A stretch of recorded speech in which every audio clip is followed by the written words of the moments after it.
రీసెంట్గా హోం మంత్రిత్వ శాఖ గవర్నమెంట్ ఆఫ్ ఇండియా భారతదేశంలో క్రిమినల్ లా సంస్కరణల కోసం నేషనల్ లెవెల్ కమిటీ ఒకటి వేసింది. రణ్బీర్ సింగ్ దానికి చైర్మన్, దాంతోపాటు చాలామంది స్టాల్వర్డ్స్ దాని మెంబర్స్గా ఉన్నారు.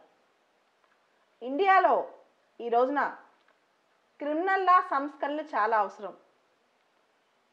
క్రిమినల్ లా సంస్కరణలు అంటే ఏంటో తెలుసుకునే ముందు సివిల్ లాకి క్రిమినల్ లాకి తేడా ఏంటో తెలుసుకుందాం.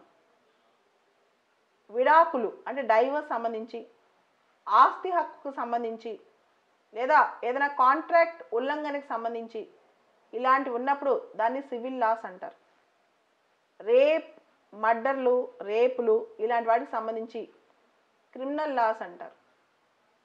అయితే భారతదేశంలో ఉన్న క్రిమినల్ లాస్ అన్ని చాలా పాతవి. చాలా చట్టాలు క్రిమినల్ లా సంబంధించి బ్రిటిష్ వాళ్ళ టైంలో ఆ కలోనియల్ చట్టాలే. భారతదేశంలో క్రిమినల్ లాస్ని రూపకల్పన చేసింది బ్రిటిష్ చెందిన లార్డ్ మెక్కాలే అనే గొప్ప ఎక్స్పర్ట్ అన్నమాట. మనకి క్రిమినల్ లాస్ కొన్ని చూస్తే మనకున్నవి Indian penal code 1860, Indian evidence act 1872, CrPC criminal procedure code 1973. ఇవన్నీ కూడా బ్రిటిష్ వాళ్ళ యొక్క చెప్పు చేతల్లో వాళ్ళు చెప్పినట్టు జరిగిన చట్టాలన్నమాట. ఆ చట్టాలు ఇప్పుడు కొంత ఉపయోగం తగ్గిపోయాయి. వాటిని మార్చాల్సిన అవసరం ఉంది. క్రిమినల్ లాలో సంస్కరణ తేవాల్సిన అవసరం ఉంది.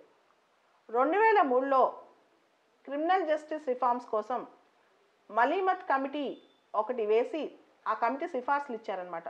జస్టిస్ మలీమత్ కమిటీ అన్నమాట. ఆ కమిటీ దాదాపు 158 సిఫార్సులు ఇస్తే కొన్ని సిఫార్సులు ఆమోదించి ఇంప్లిమెంట్ చేయడం జరుగుతుంది. అదే దిశగా ఇప్పుడు జస్టిస్ రణ్బీర్ సింగ్ ఆధ్వర్యంలో ఒక కమిటీ వేశారు క్రిమినల్ లా రిఫార్మ్స్ కోసం. అయితే భారతదేశంలో క్రిమినల్ లా రిఫార్మ్స్ ఎందుకు అవసరం? ముఖ్యంగా మనం చూస్తే ఇప్పుడు కొత్త చట్టాలు వచ్చినాయి, కొత్త అంశాలు వచ్చినాయి, సైబర్ ఇష్యూస్ అని. అదేవిధంగా కొత్త ఇన్వెస్టిగేషన్ ప్రొసీజర్స్ వచ్చినాయి. దాంతోపాటు పోలీసులకు ఉండే అధికారాలు, పోలీసుల ముందు చెప్పే సాక్ష్యాలు, ఇలా చాలా అంశాల్లో మనం రిఫార్మ్స్ తీసుకురావాలి. అంటే క్రిమినల్ లాలో కొత్త పోకడలు, దానికి సంబంధించిన విధి విధానాలు, దానికి సంబంధించిన శిక్షలు చేర్చాలన్నమాట.